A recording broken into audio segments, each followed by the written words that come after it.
All right, so I think this is already fixed. Yes. We're going to start now. Okay. Yes. Good morning, everyone. Welcome to Misamis University, especially for our partners from Indonesia. Welcome to all of you to this international lecture on mental health, an Indonesian perspective. Today we gathered to gain insights, share knowledge, and strengthen our understanding of mental health in the field of social work. To formally begin our program, may I request everyone to please rise for the invocation, followed by the singing of the Philippine National Anthem and the National Anthem of Indonesia and the Misamis University hymn.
Mahal naming pamantasan, puti at gintong sinahis, ng duyan ng kalinangan, ng law ng bayang Misamis,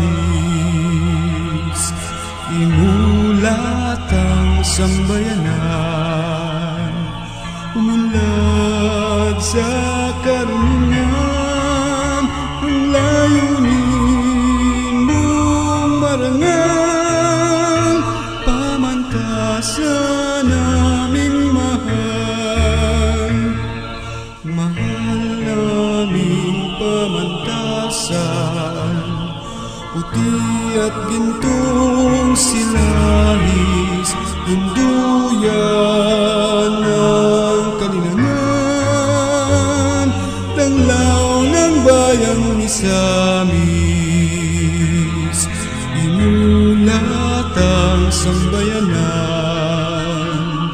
umunlad sa karunungan, ang layunin mong marangal, pamantasan naming mahal.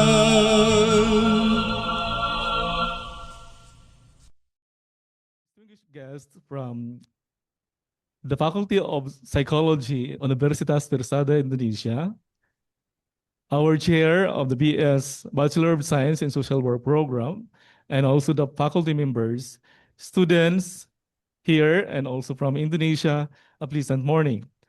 On behalf of Misamis University, it is my great pleasure to warmly welcome all of you to today's international lecture on mental health, an Indonesian perspective.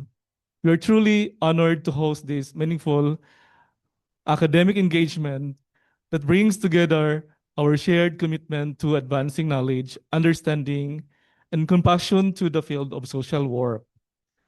To our dear Bachelor of Science in Social Work students, and also students from Indonesia, we extend our heartfelt welcome to this event to Misamis University.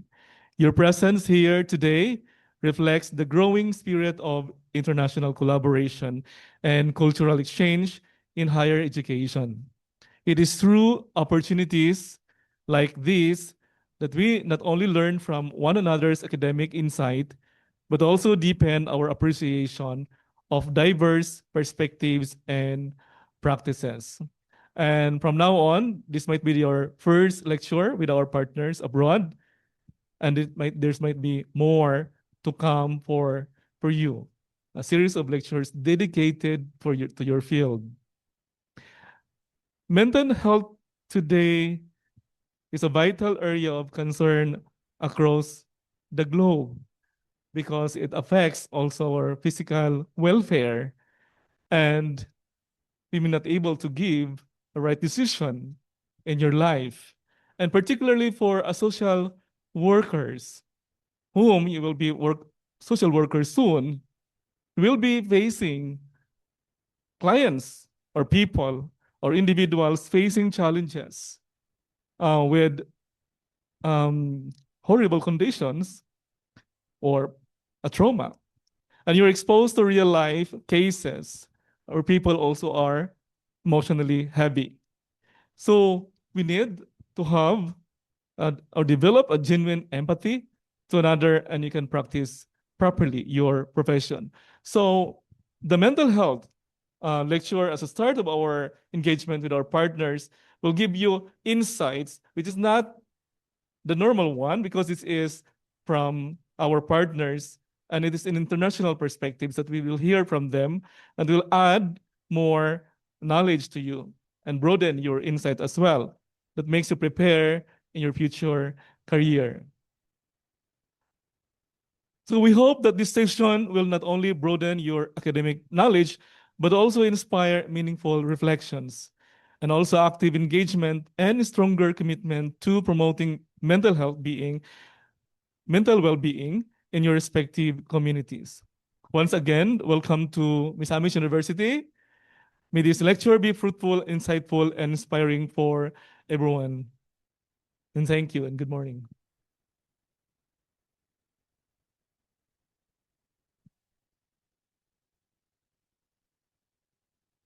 At this juncture, we'll proceed to the lecture of our guest lecturer from Universitas Persada Indonesia, IAI. And before that, may I proceed to introduce the lecturer. Our lecturer for this event is a freelance lecturer in the University of Europe for Applied Science in Berlin, Germany since 2023. She is Assistant Vice of Rector of the Universitas Persada Indonesia, IAI, from 2022 to present. She is a lecturer in psychology of same university in Indonesia in 2008 to the present. She also serves as counseling psychologist of the same university from 2010 to 2021. She is pursuing his doctorate in psychology of education of the same university, and she has finished her Master's of Arts in Psychology in St. Petersburg State University in St. Petersburg, Russia in 2007. I would like you to name our lecturer, Ms. Dewi Shokriya. And it's your turn now, Ms. Dewi. Thank you so much, Mr. White. And can you hear my voice clearly? Okay. So I would like to share my presentation. Please to Mr. Yuni, could you please share my presentation, please?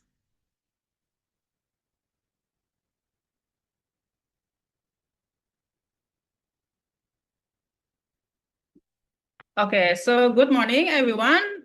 If I'm not mistaken, Maganda Umaga po in Tagalog. And thank you very much for the opportunity to be here today. And today I will talk about cross-cultural perspectives on mental health and well-being. And this topic is quite very important, especially when we are discussing mental health in different cultural contexts, such as Indonesia and the Philippines. So before I start my main presentation, I would like to share a little bit about my personal experiences. So I feel very happy to be here today because this is not my first time visiting the Philippines from online platform and also offline. So I have visited the Philippines twice, and I had the opportunity to stay for about 2 weeks in Ozamic City, particularly in Misamis University on November 2025. So during my stay, I had many chances to interact with students from Misamis University and also lectures from Misamis University and the local community. And I realized that Indonesia and the Philippines have many similarities, not only geographically, but also culturally, socially, and also psychologically. And why I said it's quite similar, because both Indonesia and the Philippines are Asian countries. We are located in ASEAN with strong family values, strong religious beliefs, and collectivistic cultural traditions. And in both countries, family plays a very important role in our daily life. People often make decisions. It's not only based on personal preference, but also based on family decision, expectation, and social harmony. So this cultural characteristic strongly influences how people experience stress, how they express emotions, how they seek help when they have psychological problems. And another similarity that I observe is the role of religion between Indonesia and the Philippines. So as you know that in Indonesia, our majority religion is Islam or Muslim. And in Philippines is Catholic, right? And in Indonesia, religion is very important in shaping people's understanding of suffering, patience, and hope. And I saw the same thing in the Philippines. Many people rely on faith, prayer, and community support when they facing difficulties. And this is show that mental health cannot be separated from cultural and also spiritual values. And because of these similarities, I believe that discussion about cross-cultural perspective on mental health will be very relevant and useful for all of us today. Even though psychological theories are often developed in Western countries, but we need to understand how culture shapes mental health in Asian societies like Indonesia and the Philippines. And through this presentation, I hope we can reflect together on how culture influences in the way we define well-being, how we understand mental illness, and how we support people in our communities. And the last, I also hope that this discussion will strengthen the academic collaboration between our institutions and help us develop a more culturally sensitive approach to mental health. Thank you, and now let us begin the presentation. Next slide, please. Okay, so this is still the introduction. In this presentation, we will discuss mental health and well-being from a cross-cultural perspective. Mental health is a universal issue, but the way people understand mental health is not always the same in every country. Culture plays a very important role in shaping how people think, feel, and behave. So when we talk about mental health, we are not only talking about psychological disorders, but also how people deal with stress, how they find meaning in life, how they build relationships, and how they maintain emotional balance. All of these processes are influenced by culture. In Western countries, mental health often associated with personal happiness, independence, and self-achievement. However, in many Asian countries like Indonesia and Philippines, mental health is more related to harmony, social relationship, and acceptance. And because of these differences, psychologists need to understand cultural background before they can fully understand a person's mental condition. That is why cross-cultural psychology becomes pretty important in the modern world, especially when we work in multicultural societies or international academic environments. Next slide, please.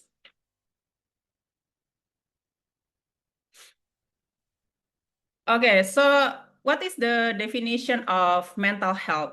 So according to World Health Organization, mental health is not only the absence of mental disorders, but a state of well-being in which individuals realize their abilities and can cope with normal stress, can work productively, and can contribute to their community. And this definition shows that mental health is a positive concept instead of negative concept. Mental health is not only about illness. A person can be free from mental disorder, but still not feel well psychologically. So once again, a person can be free from mental disorder, but still not feel well psychologically. And I think this is a quite strong statement that we should remember, that on the other hand, someone faces difficulties can still have good mental health if they are able to cope and function well in their society. However, this definition was developed in a global context, and sometimes its interpretation may be different across culture. For example, the idea of productively may be understood differently in Western societies compared to ASEAN societies, where social responsibility and family roles may be more important than individual achievement. Next slide, please. So what is culture? We already talked about culture and all those things. So I would like to define what is culture. So culture includes values, beliefs, norms, traditions, language, and social expectations. Culture influences how people express their emotions, how they respond to problems, and how they define what is normal and what is not normal or abnormal. For example, I would like to give you the example. In some culture, crying in public may be considered normal, but in other cultures, it may be seen as a sign of weakness. And also in some culture, maintaining direct eye contact is seen as a sign of confidence and honesty, while in other cultures, it may be considered disrespectful or confrontational. So because of this, mental health cannot be separated from culture. Next slide, please.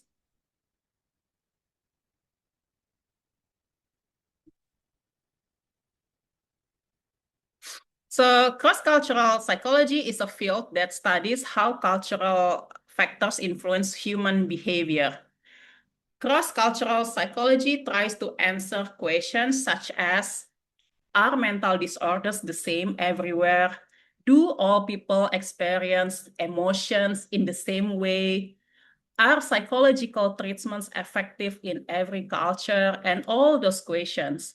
The answers are not always simple because some aspects of human behavior are universal, but many others are shaped by cultural experience.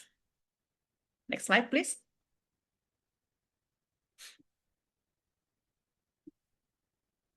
So there are two main perspectives in cross-cultural psychology. The first is the universalist perspective, which believes that psychological processes are basically the same everywhere and in every country.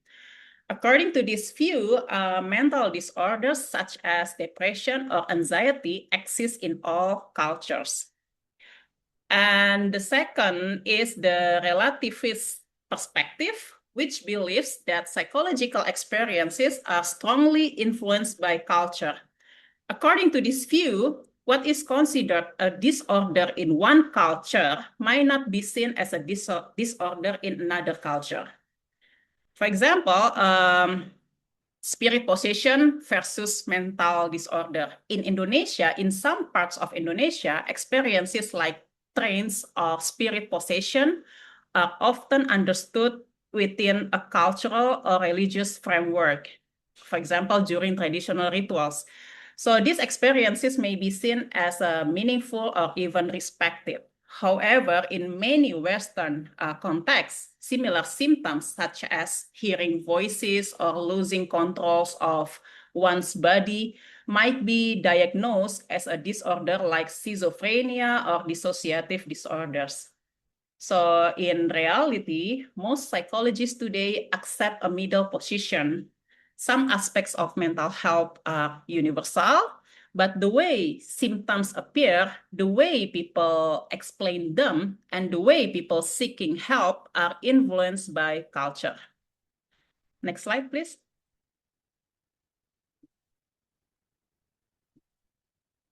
So one of the most influential theories in cross-cultural psychology is the theory of individualism and collectivism.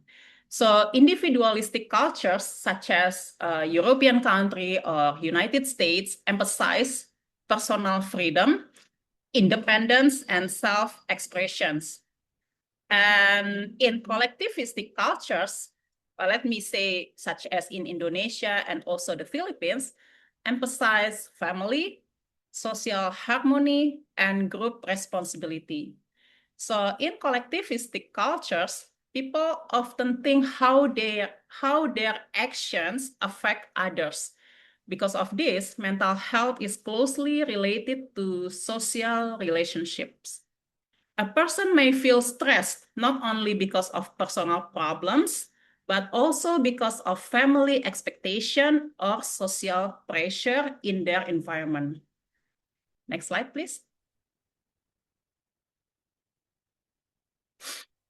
So expression of emotions shows that culture influences how people see themselves. In Western cultures, people tend to have an independent self. They see themselves as a unique individuals and they are encouraged to express their feeling openly. This is opposite than in Asian country because in many Asian cultures, people tend to have an interdependent self.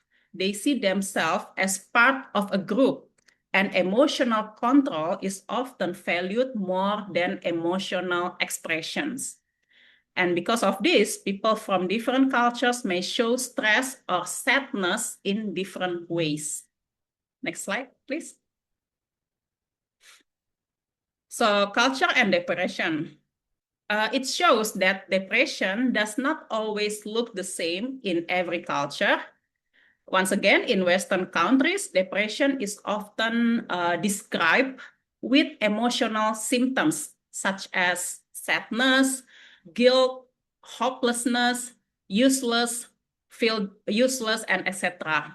But in many Asian cultures, people may describe depression with physical symptoms such as headache, fatigue, or stomach problems, which is we call it somatization. So this does not mean that Asian people feel less emotional pain, but they may express it in a different way that is more acceptable in their culture. Next slide, please. So some psychological conditions exist mainly in certain cultures. These are called culture-bound syndromes.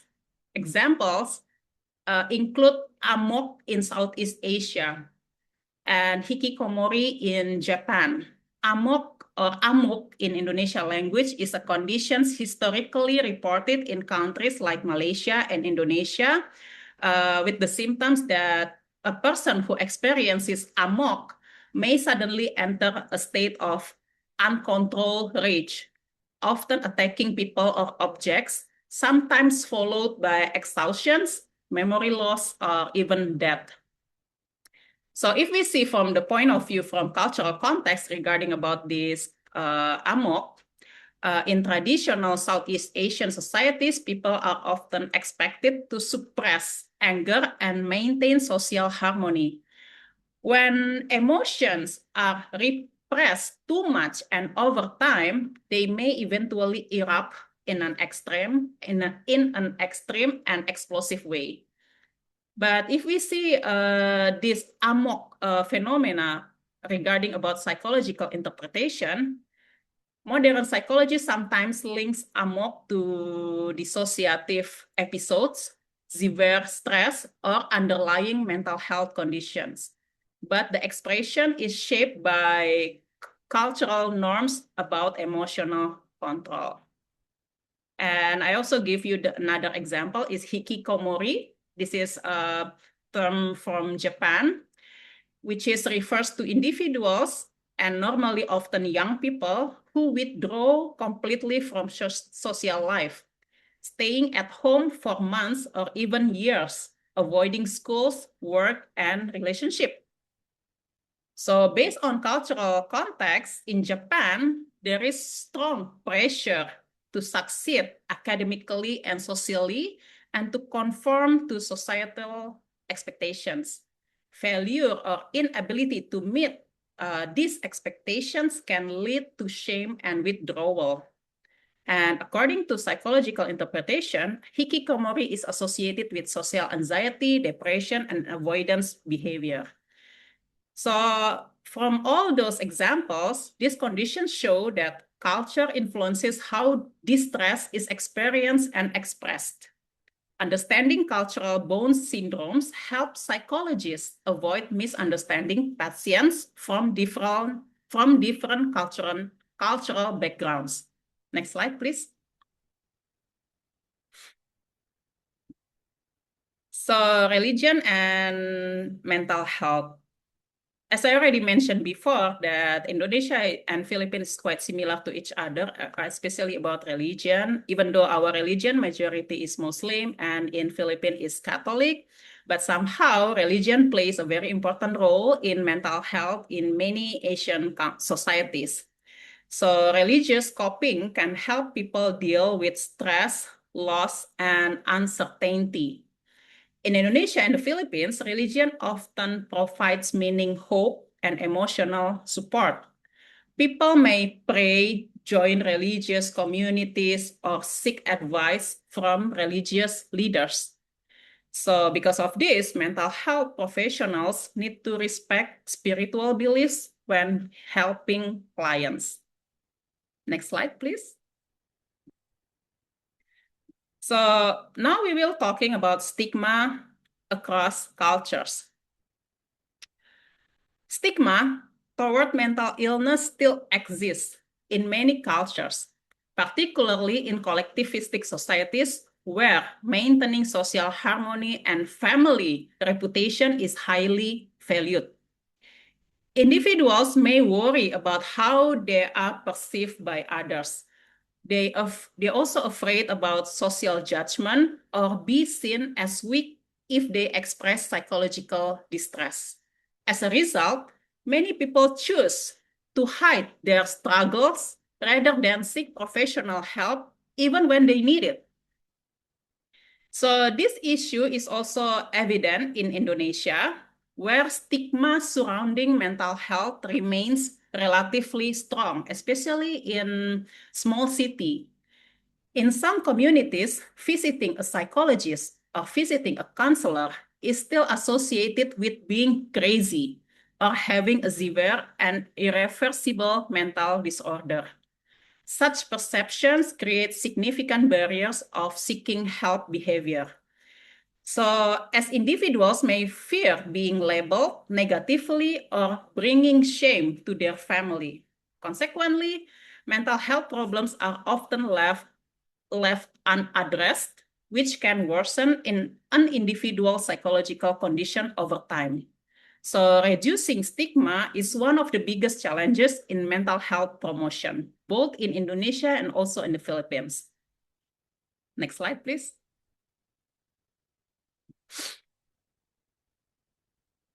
So help-seeking behavior.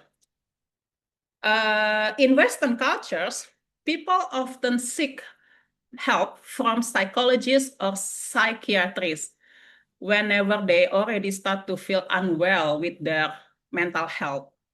But in Asian cultures, people may first talk to family members, to friends, or religious leaders.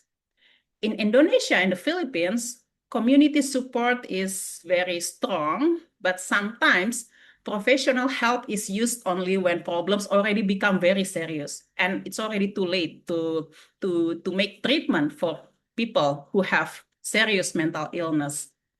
So understanding this pattern is important for developing effective mental health services, not only in big city, but also in small cities. Next slide, please.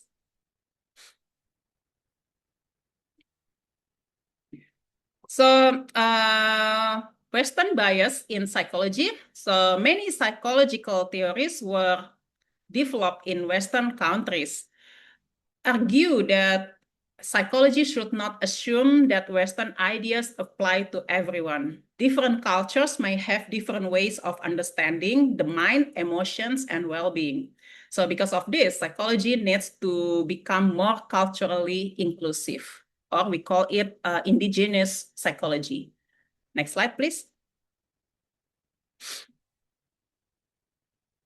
So indigenous psychology focuses on developing psychological knowledge based on local culture. Instead of only using Western theories, researchers also study about local values, traditions, and beliefs. So this approach is very important in countries like Indonesia, and I also believe in the Philippines, where culture and religion strongly influence our daily life. So indigenous psychology helps create mental health programs that are more relevant to the community in Indonesia or in the Philippines. Next slide, please. So well-being across culture. Well-being is also understood differently across cultures. In Western psychology, well-being often means happiness and personal satisfaction, shows that well-being also includes purpose, personal growth, and positive relationships. Meanwhile, in Asian countries, in Indonesia or in the Philippines, well-being is related to balance, harmony, and acceptance. So these differences shows that there is no single definition of a good life. Every country have different definition about a good life. Next slide, please.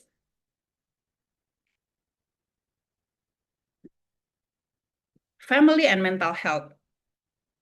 So in collectivistic cultures, family plays a central role. Family can be a source of support, love, and protection. But sometimes family expectations can also create pressure, especially for young people. So I would like to give you one example in Indonesia. So in Indonesia, during family celebration or large gatherings, it is normal or common for relatives to ask personal questions. If there is like a young man or a young woman, let's say they are already around 30 years old, and they will almost certainly be asked questions such as, when are you getting married? Why you are still single? Do you have a boyfriend or girlfriend? If the answer is no, the questioning continue. So these questions may be intended as a casual or caring. They can make some individual, but actually they can make some individuals feel stressed and uncomfortable.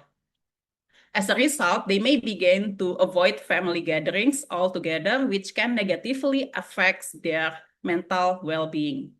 So mental health professionals must understand family dynamics when working in Asian cultures. So I don't know, this is the same situation in Philippines or not, because in Indonesia, it's very common when older people asking personal questions to young people, especially about getting married. But at the end, when they already finally getting married, the question, it will not stop. The question will continue like, when you will have a child, why you still have not a child. This question will be continue without ending, for sure. Okay, next slide, please.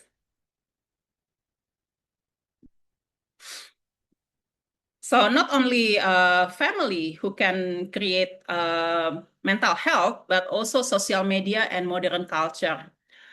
Modern technology has created new challenges for mental health. Social media can increase comparison, fear of missing out, and stress. Let's say people often share moments that look happy, beautiful, or successful on the social media. So these posts can sometimes lead others to compare what they see online with their own lives. Occasional comparison, it's okay, maybe it's normal, but when it happens continuously, it can trigger negative emotions such as jealousy, stress, and anxiety. So this phenomenon exists worldwide, but the impact may be different depending on cultural values. Next slide, please.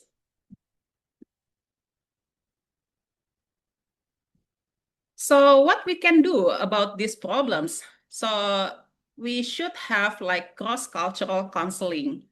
The idea of multicultural counseling goes beyond simply knowing that clients come from different backgrounds. It requires counselors to actively integrate cultural understanding into every stage of the counseling process.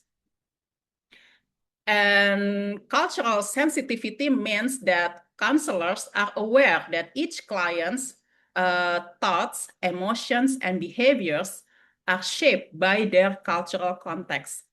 Culture influences how people express distress, cope with problems, and even define what is considered normal or abnormal. Counselors also must understand key aspects of the client's backgrounds, including religion, language, traditions, and social norms. This understanding helps avoid misinterpretation. Respect, empathy, and flexibility are essential skills because respect involves accepting the client's worldview without judgment, even it is differs from the counselor's own beliefs. And empathy means being able to understand the client's experience from their cultural perspective, not just a general psychological framework.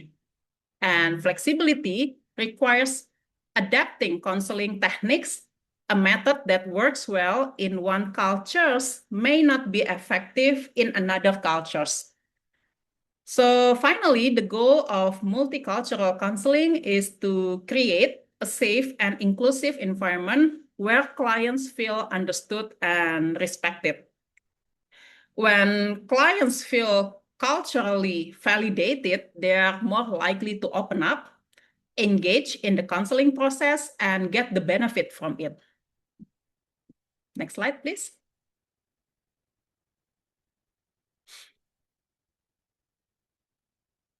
So mental health in Indonesia, because I'm coming from Indonesia, so I would like to a little bit share about mental health in Indonesia. So the characteristic of mental health in Indonesia that we have strong family role, as I already mentioned before, that family plays a central role in an individual's life. Decisions, including seeking psychological help, are often influenced by family members. Support from family can be a strong protective factor, but at the same time, family expectations and pressures, example, questions about marriage, career, or other things, can also become sources of stress. And also religious coping, that many Indonesians rely on religion as a primary way of coping with stress and psychological difficulties. Practices such as prayer, attending religious gatherings, or seeking advice from religious leaders are quite normal in Indonesia. This can provide emotional comfort and meaning, but sometimes people may rely only on spiritual solutions and delay seeking professional help, which is not really that good. And also the problem in Indonesia that stigma still quite high. Mental health issues are often stigmatized. Some people still believe that going to a psychologist or to a counselor means someone is crazy or has a severe, untreatable problem. And because of this stigma, individuals may feel shame and hide their struggles or avoid seeking help altogether. So this is not really good as well. And we also have mix of modern and traditional, especially in big city. Indonesia shows a combination of modern psychological approaches and traditional beliefs. Some people access professional services like counseling or therapy, while others might turn to traditional healers or cultural practices. Both systems often coexist in society. And the challenge is integrating culture and science. The main challenge is to how to combine cultural values with evidence-based psychological practices. So mental health professionals need to respect cultural and religious beliefs while still providing scientifically grounded treatment. And also collaborate with family and even religious or community leaders, and educate the public to reduce stigma without dismissing existing cultural perspective. So this is still big homework for us, especially in small city. As you know, that Indonesia consisted with many provinces, and not all provinces is highly developed.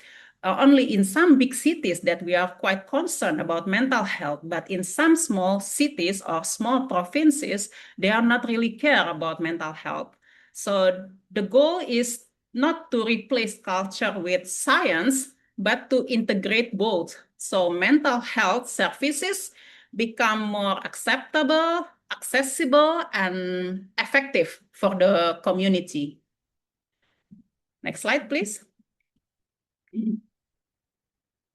So future of mental health, and I hope, and we hope, especially we study about psychology, that in the future, mental health services must become more culturally sensitive. And we need cooperation between countries, researchers, and communities, and also our leaders. So global knowledge must be combined with local wisdom as well. Next slide, please. So the conclusion of my presentation that mental health is universal, but understanding it requires cultural awareness. Cross-cultural psychology help us provide better care, better research, and better education. Respect for culture is essential for promoting well-being. Next slide, please. So thank you very much for your attention. And before we continue, I would like to share a short video about mental health in Indonesia. And I hope that this discussion can strengthen academic collaboration between Indonesia and the Philippines, particularly with Misamis University, and help us develop more effective approaches to mental health and well-being within our respective cultural context. I have shared an overview of the situation in Indonesia, and I would truly appreciate hearing your perspectives, experiences, or insight on his topic in the Philippines, especially from students of Misamis University. So thank you, and here's the video. Please, Mr. Yuni, could you please share the video?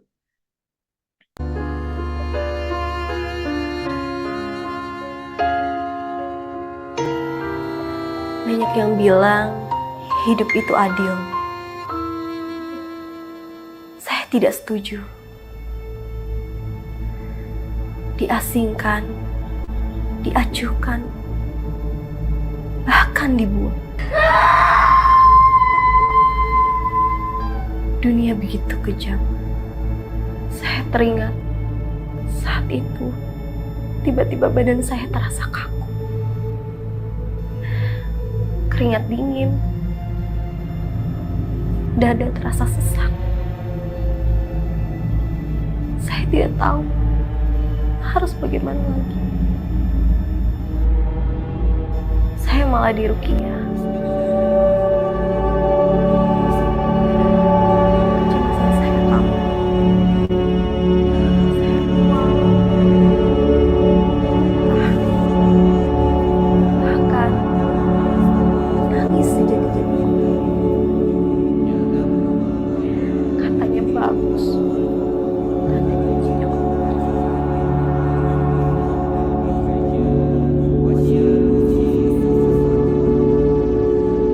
Bagaimana saya tidak mengira anak saya kesurupan. Tiba-tiba dia menangis. Tiba-tiba dia ketawa. Tiba-tiba dia juga teriak. Sedih rasanya jika ingat itu.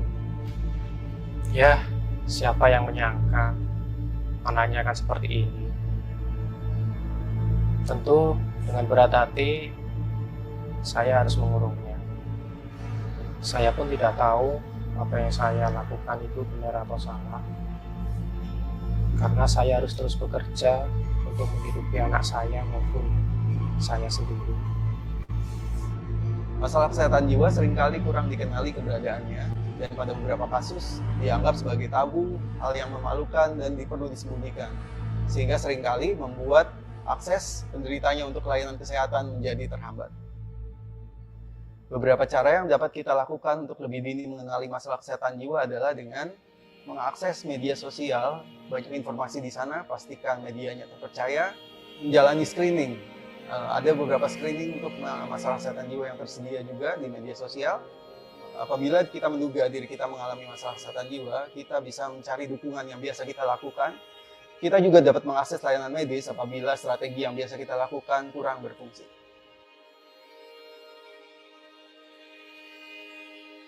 Masalah kesehatan jiwa yang dikenal lebih dini diharapkan dapat meningkatkan tingkat pemulihan dan mengembalikan orang dengan gangguan jiwa ke fungsi yang lebih baik.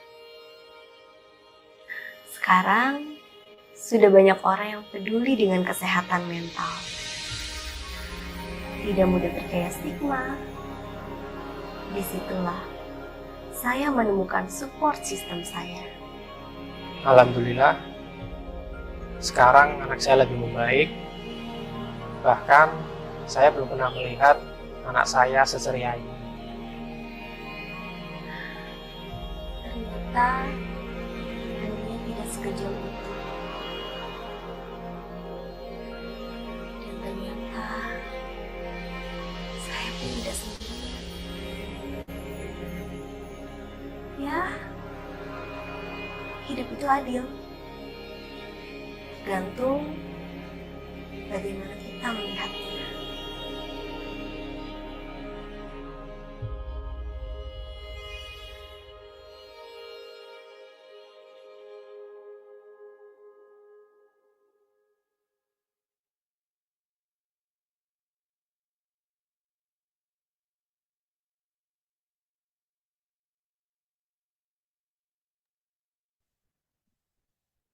Okay, thank you.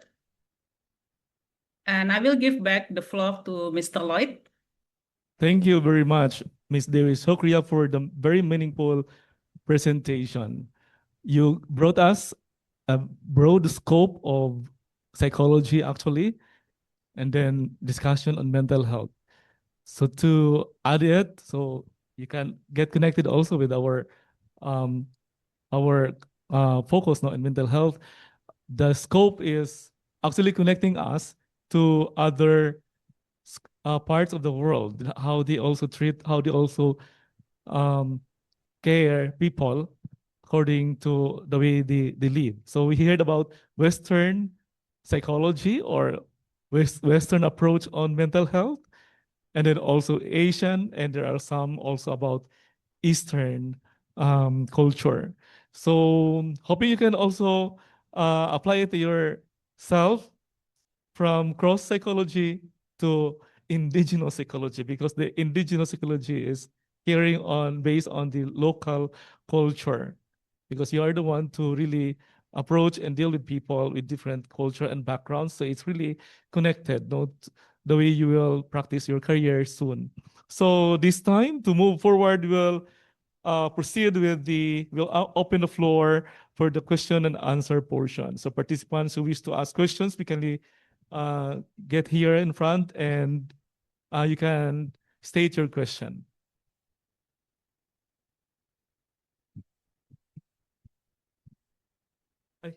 Here in the podium, so that our audience can see you. Ayun na, Good morning, everyone. Good morning, Ms. Dewey. Good morning, students from Indonesia. I am Winnie Amores Bagwani. I'm a registered social worker. What you presented to us this morning, I felt two feelings: sad but reassured, because sad because we're facing the same struggles with mental health. Reassured because we are not alone in the Philippines.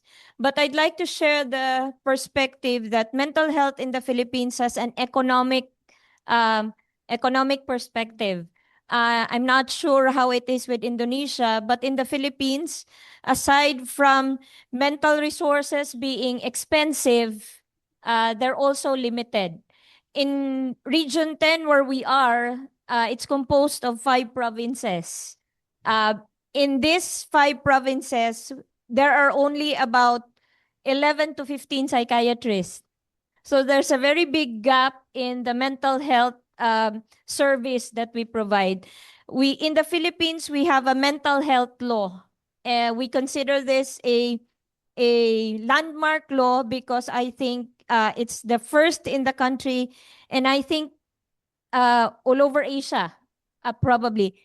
It's Republic Act 11036, if I'm not mistaken. And because of that gap, the mental health gap, we call it the MH gap. Our local health providers, such as our local doctors in the municipalities, our health personnel, our midwives, our nurses, and our barangay health workers and barangay nutrition scholars are trained on mental health, but they are only until the level of assessment, initial assessment, and referral to the mental health professionals. However, in Region 10, of my knowledge, we only have 2 temporary psychiatric institutions where we bring our people with mental illness, and that's a very big gap in terms of the service. So, and that's why I said it's reassuring because we share the same struggle. And I was struck by what you said about stigma, especially among adolescents. when you see a psychologist or in the school, when you refer to the guidance office, people would hesitate to go because they have this notion that if they go, they're crazy. And that something is very wrong with them. And it's something that they fear because of what you said, the cultural perspective about if you come to the open and say that I have a mental health issue, it's not just you being stigmatized, but the whole of your family. They would say you come from a family of people with mental illness. So the stigma does not just concern the individual, it concerns the family and the clan. So that's one of the struggles that we face. So in some areas, especially in the urban areas, especially in the regional center of Cagayan de Oro, there was this time when there's a bridge that was guarded by policemen because it has become a fad for adolescents to jump from that bridge. Because when they do, it's assured that you will die. So it has come to the point where the local government and the police has to guard the bridge because adolescents has made it a fashion or a fad to jump from there. And then it's very concerning because these are young people whose lives are still ahead of them. And mental health, sadly, I'm saying there's an economic side to it, but it also is cutting across economic status. Probably the poor just don't have the time to linger on mental health issues because they have to be productive on an everyday basis. They have to eat. The rich, on the other hand, have to hide because it will affect their reputation, especially if they're known in the community. So I think that's one issue in the Philippines that we face. I'm not sure how it is with Indonesia, but there is a very big economic perspective as far as mental health is concerned in the Philippines. Thank you. Thank you so much. So yeah, in Indonesia, it's a bit more multi-layered problem regarding about mental health that, as I already mentioned in my presentation, that stigma and cultural beliefs is quite a very strong factor. So mental health issues are often still seen as a personal weakness and then family shame, or even linked to supernatural causes like possessions. And because of this, many people still avoid seeking professional help. And also in Indonesia, stigma and cultural beliefs still play a major role and often preventing people from accessing mental health services. And also we have limited access to service. As I already mentioned that Indonesia is consisting with lots of provinces and not all provinces is well developed. So there are fewer mental health professionals, especially in rural areas. I think we have the same problems like in the Philippines. And services are concentrated mostly in big cities like Jakarta, Yogyakarta, or Bandung. So for people who are in rural areas, they are more rely on traditional or religious healers. So of course, economic factors also one of the reason why mental health is still not accessible for everybody. So similar to the Philippines, we also have financial stress, job insecurity, cost of treatment, which is quite pricey. And even though our government has national health insurance, we call it BPJS, access and awareness can still be uneven.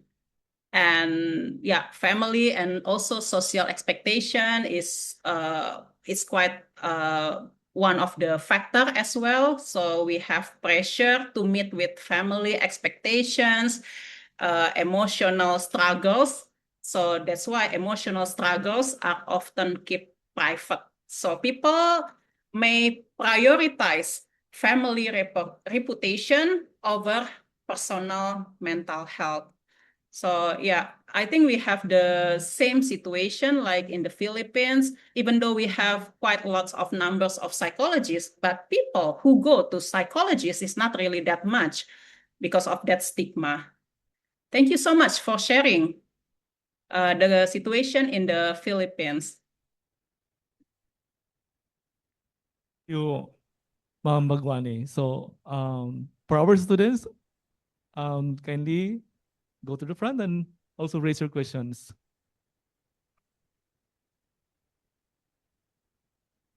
And Maybe then any more, and so come forward so we can maximize our time. No? So, okay. Okay, good morning, ma'am. Good morning, students. Good morning, sir.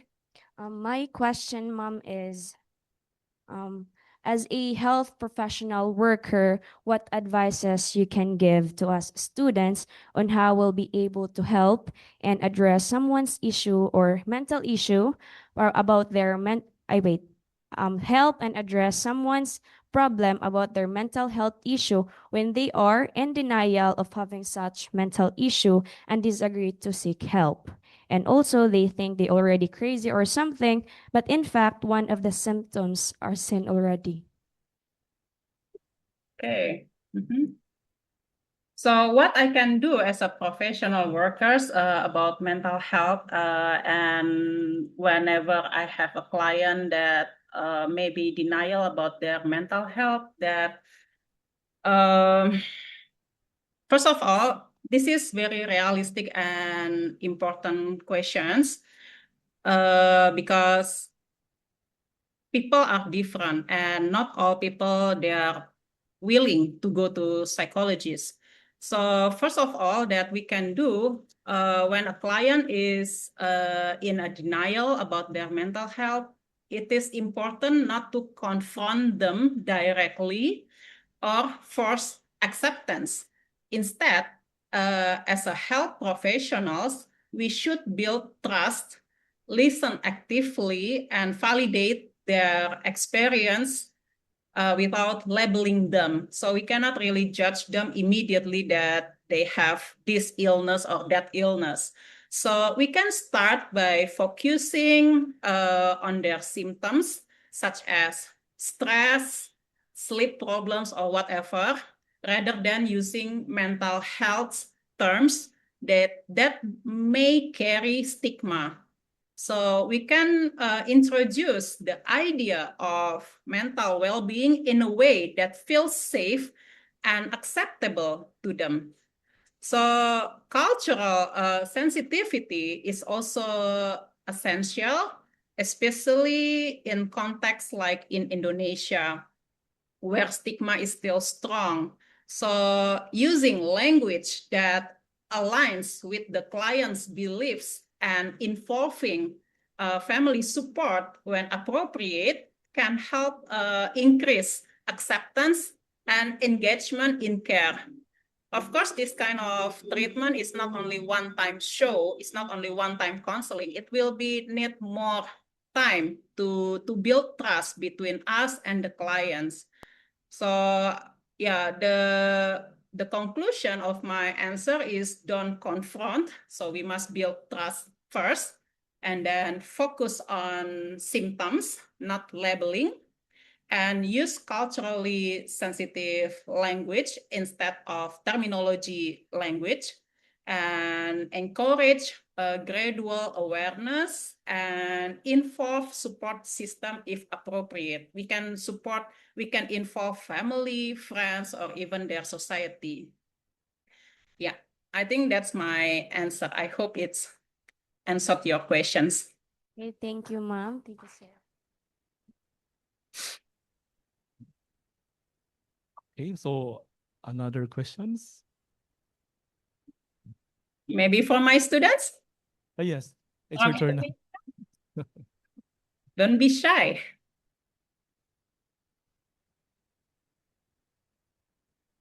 We'll give the floor to the students in Indonesia and students here in EMU. So may I also know who are asking questions here? Who are another students to ask questions? Only one? two. Okay, so you have two students to ask questions. After your turn, Miss Dewi. I think my students, they are pretty shy right now. Okay, go ahead from your side.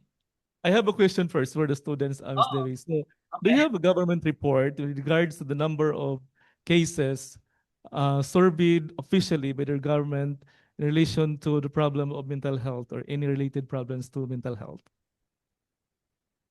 Sorry, once again.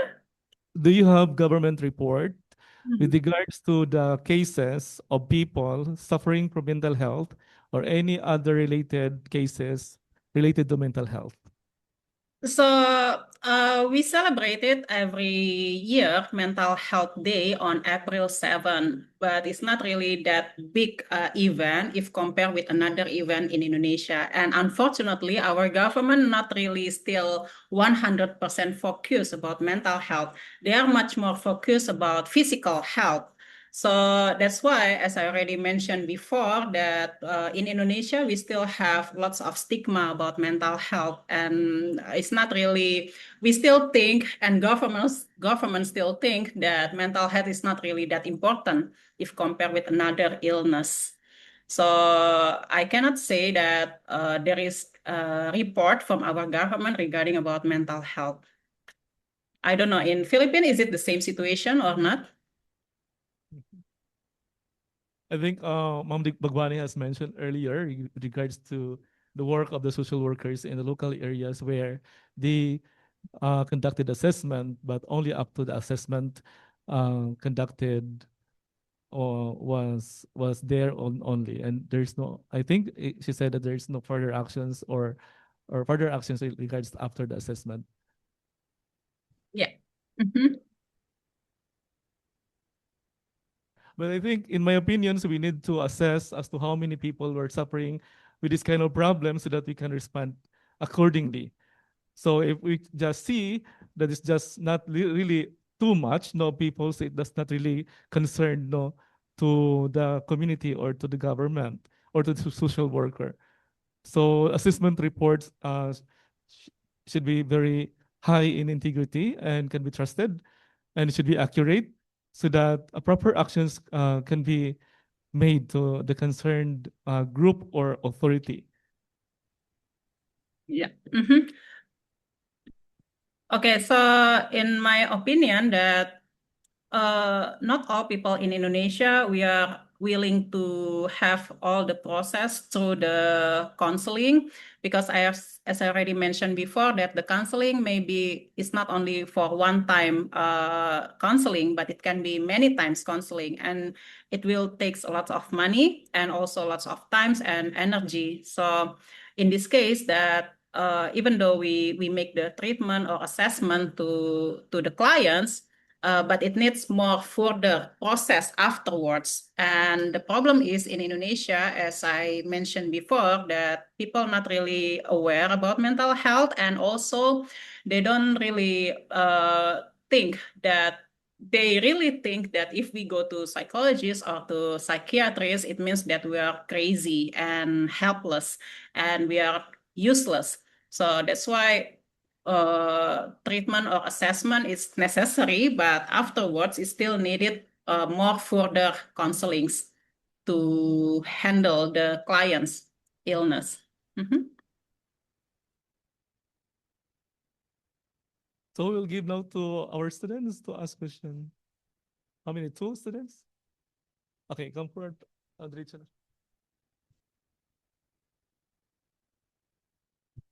Good day, ma'am.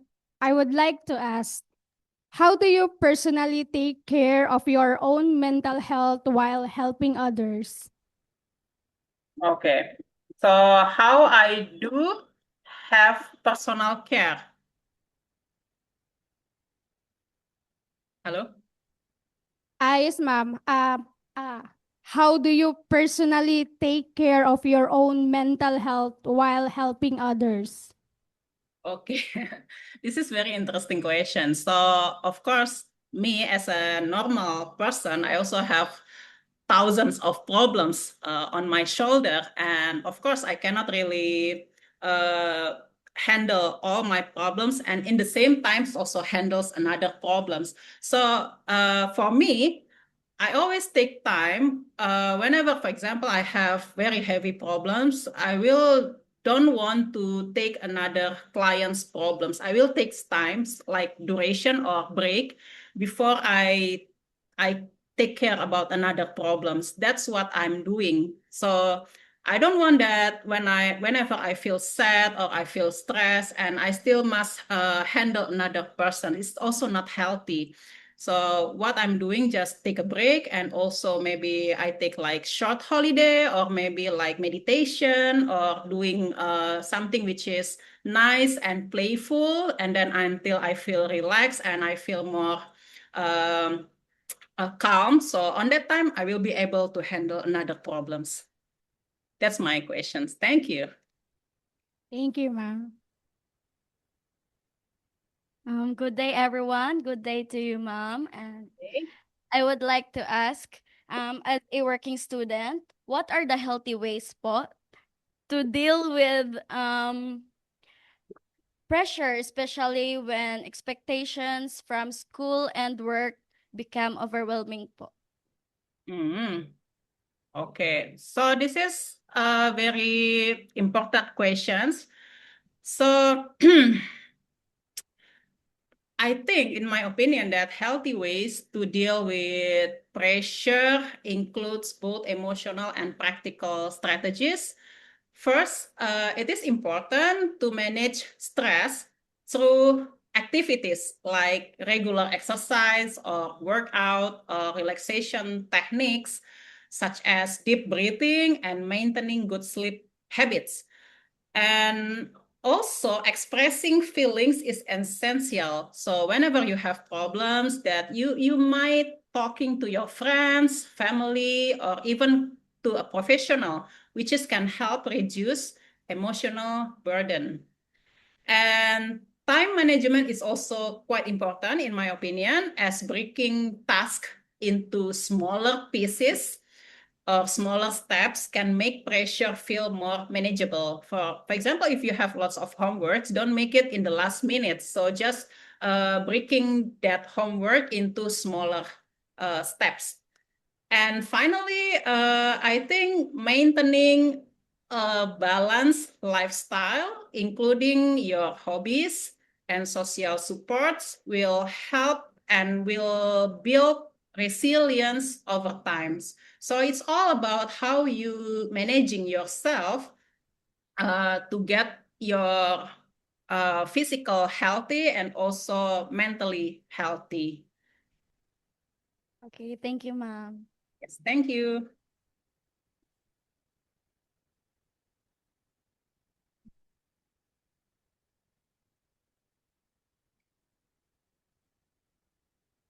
Thank you for our active students to ask questions or to share your thoughts as well if you like to share.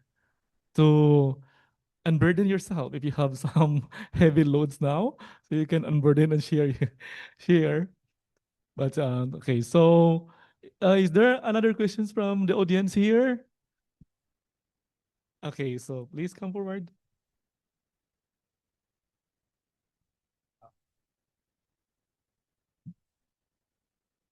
So, a pleasant day to everyone, especially to our international guests. As it is discussed, mental health is a broad concern, much especially in adolescents.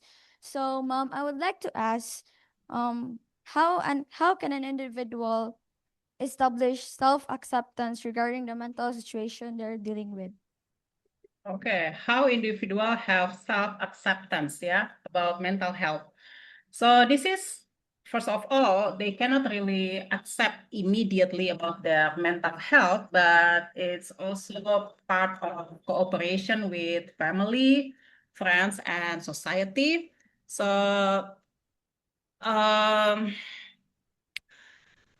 self-acceptance in mental health begins with awareness and understanding about what is mental health itself. So individuals need to recognize that mental health challenges are common and not a sign of weakness. That's what we should do in the first step, that we must aware and understand about mental health.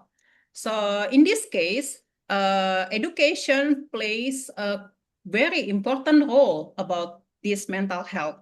Learning about mental health can help reduce self-stigma and misunderstanding regarding about this mental health. And it is also important to practice self-compassion by treating oneself with kindness rather than judgment. So whenever we have symptoms of mental health, we must treat ourselves with kindness rather than judgment, rather than labeling that we are crazy, that we are useless, or etc. And of course, support from others, like family, friends, professional. It can help individuals feel validated and less alone. But I want to say that self-acceptance is a gradual process. You cannot immediately just accept yourself. And it often requires a safe and supportive environment, especially in cultures where stigma is still strong. So it's a process, but we can make it, and it will all start with the educations and awareness about mental health itself. Thank I you, hope ma'am. I answered your questions.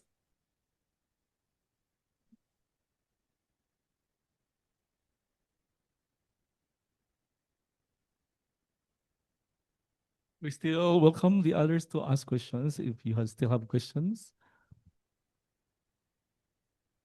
And from Indonesia, again? Yes, from Indonesia. Go for it. Ask me questions.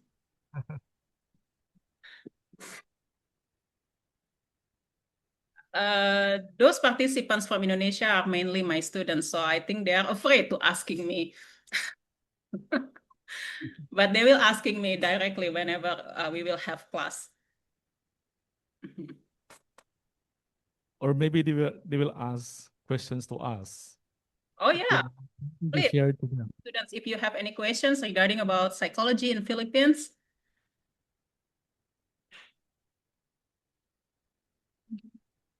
Oh, I think they are so quiet. It's okay. We can move forward. Okay. All right. Okay. Miss Dewi Sukri is truly a very good counselor and psychologist, and she has very sound tips, no, and advice, no, for this lecture with regards to coping mechanism on mental health. And we really truly appreciate with you and all your presentations and thoughts shared to us will be summed up with the selected students that I'll be calling out to come forward to give us the recap of the presentation.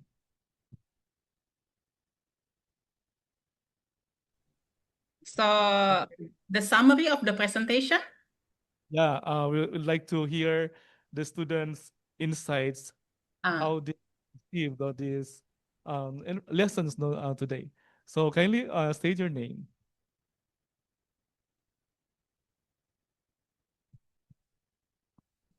Good morning, everyone. Good morning, Mom. Good morning. I am Jala Andrina Bria.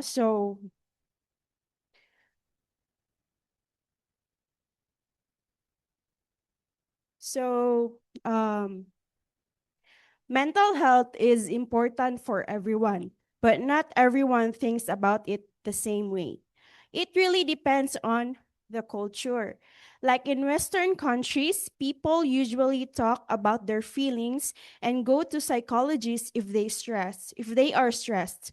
But in places like the Philippines or Indonesia, people often turn to family, religious leaders, or even traditional healers for support. Mental health is not just about not being sick. It's also about feeling okay, being able to handle stress, work well, and help your community. What's interesting is that some mental health issues show up differently depending on the culture. For example, depression in the US might show as sadness or guilt, but in some Asian countries, it might show as headaches or body pain. There are even culture-specific conditions like amok in Indonesia or hikikomori in Japan. Religion and family are also really big. Religion can give hope or help people cope, while family can be supportive but sometimes also bring pressure. Stigma is strong in some traditional cultures, so people avoid asking for help. Even social media affects mental health, but it hits people differently depending on their culture. So, as future social workers, we need to understand all these differences. We should be culturally sensitive, know where people go for help, and respect how they cope. That way, we can really support people and make a positive impact on their mental well-being. That's all. Thank you, Mom. Thank you for the conclusion. All right, thank you, Ms. Jella, for the recap and for assuring us that by representing the whole group now, you learned from our session this morning. Thank you. And thank you again, Ms. Dewi. So I would not add more additional information, but I really love to add it. It's more related not to culture, and I am also specialized on culture. But we need to move forward, and this time we'll give the certificate of appreciation to our lecturer this session. And may I kindly now read the text of the certificate. Misamis University in Uzami City, Philippines, awards this certificate of appreciation to Dewi Shokriya MA, Universitas Persada Indonesia, IAI, Jakarta, Indonesia, for sharing her invaluable knowledge and expertise as a lecturer during the International Lecture on Mental Health and Indonesian Perspective held on May 30 at Misamis University, Philippines. Given this 30th day of May, 2026 at Misamis University, Uzami City, Philippines. So sorry for the date approved by the President, as this activity is approved for April 1, but we have no classes tomorrow and the next day. So we move here in our position today. And the certificate signed by our University President, Karen Belina F. De Leon, MD, ADD. Thank you so much for the certificate. And yeah, thank you.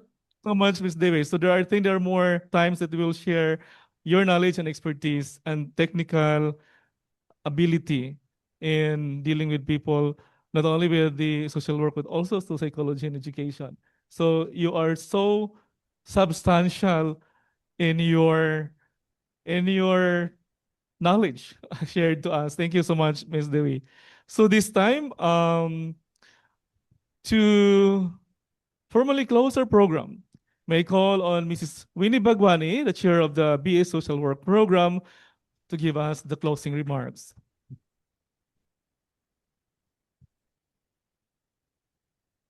Good morning once again. Good morning to, again, pleasant good morning to Ms. Dewey and to her students. To our second year and third year social work students, thank you for your presence this morning. I'd like to make special mention to Sir Lloyd Rañeses, who suggested to us this activity. I hope that you learned something this morning, not because you are required to be here, but really learn about mental health because it is something that affects especially your age. Thank you for your sharing, Miss Dewey. I felt that I felt reassured because we have the same struggles, and I think that responding to mental health issue will be a slow, hard, but hopeful struggle for the Philippines and Indonesia. We already have a law, but I think that uh, the law is only as good as the priorities of the leaders. And I'd like to make special mention about what you said. Mental health well-being starts from knowledge, from awareness. It's not by chance that this week is Holy Week for the Catholics in the Philippines. We're celebrating the Holy Week for this is a time of reflection, of meditation. And in the next days when you will not have classes, I hope that you will prioritize that. Prioritize your mental health, mental well-being, but not as an excuse to not do your assignments given to you for this week. Because I think part of being mentally healthy is to become productive. And for you to become productive, you need to amass knowledge. So I also would like to make special mention of my fellow faculty in the social work program. It has been a grueling 2 weeks, but we were able to make and do the special assignment that was given to us. So thank you, students. Sir Lloyd, our personnel from the MIS and the marketing, thank you for your presence and your support this morning. So I hope that you learned something and that, Miss Dewey, this will not be the last session that we will have with you. It's interesting to be doing a cross-cultural research about this topic. So we will see the difference between, we will see the similarities and differences between how our adolescents are looking at mental health and its manifestations or something to that effect. Thank you very much. We appreciate your presence this morning. Thank you so much. Thank you, Ms. Bagwani. So this time, as we close the program, may I request first the part of the Universitas Persada to have their camera open for photo opportunity. And then followed by our end here. Okay, so Yeah, could you please? our camera on the TV. But this time we'll have the individual camera will be open, so we can photo we can screenshot now the participants. Ms. Devi, how many participants are participating from your side? Sorry? How many participants are participating from your side? I don't know exactly because I shared all the information regarding about this general lecture through WhatsApp group. So I think it's not only students, but also lecturers join these general lectures. Thank you. Thank you for having with us the lecturers and professors of the Faculty of Psychology. Nice meeting you there, our friends. Yes. So shall we have the screenshot now? Okay, ready for the Indonesia. Okay, ready, 1, 2, 3, and go. And then also for our end, shall we come here in front and then have the dili na lang? So Sir Chris will take the photo for us. Faculty chair will be occupying the front chairs.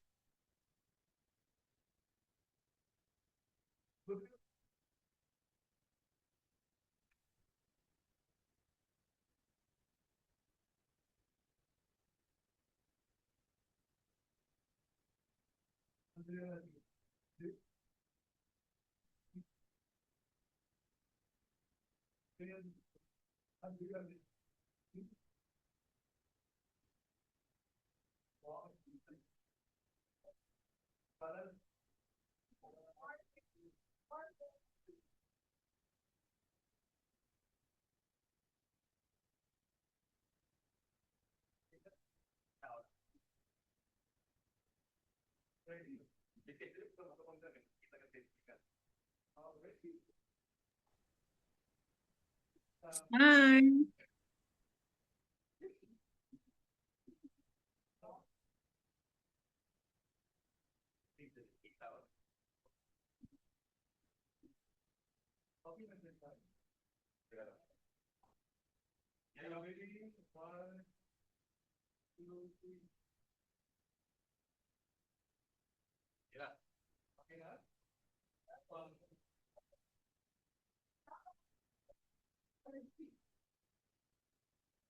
Okay, we are finally close with our program. Okay, students have learned a lot on this coping strategies on mental health. Okay, hoping you can bring with you this knowledge and Roy, apply it with you and Mr. Roy, become very productive Mr. Roy, individual. I think it will be closing statement from our dean. Oh, I'm sorry. All right, so we will be also kindly requesting the Honorable Dean of your Faculty of Psychology and request everybody to listen to the closing state message of the Dean.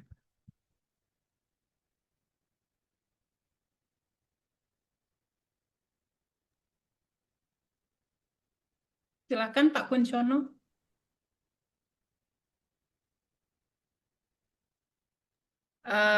Masih mute. Oke.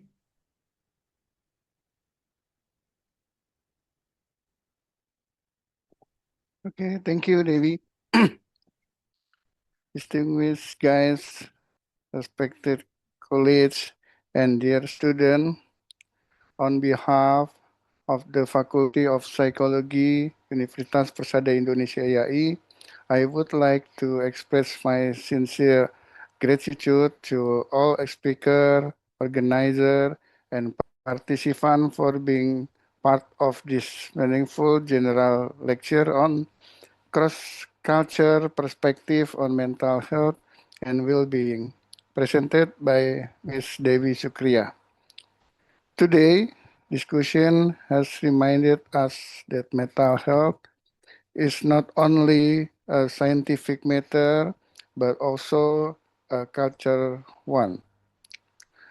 By understanding different culture perspective, we are better equipped to develop more inclusive, empathic, and effective approach to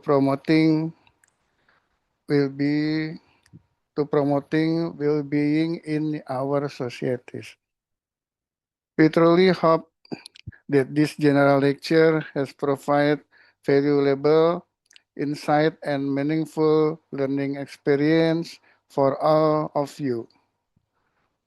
May the knowledge shared today inspire us to continue exploring, collaborating, and contributing to the advancement to mental health in our respective communities. Furthermore, we sincerely hope that the collaboration between Misamis University and Universitas Persada Indonesia will continue to grow in the future, not only in the field of mental health, but also across various academic and research areas, leading to productive and innovative partnership that benefit both institution and the wider global community. Let us take this opportunity is starting point to stronger academic connection, mutual understanding, and share progress. Thank you once again for your participation. Wishing you all continued success, good health, and meaningful contribution in the future. Thank you and have a wonderful day.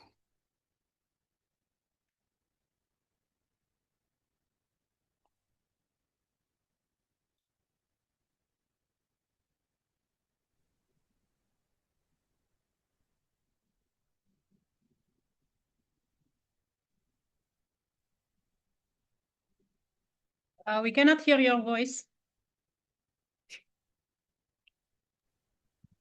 Thank you very much, Professor Konkono Yunanto, Dean of the Faculty of Psychology of the Universitas Persada Indonesia, IAI.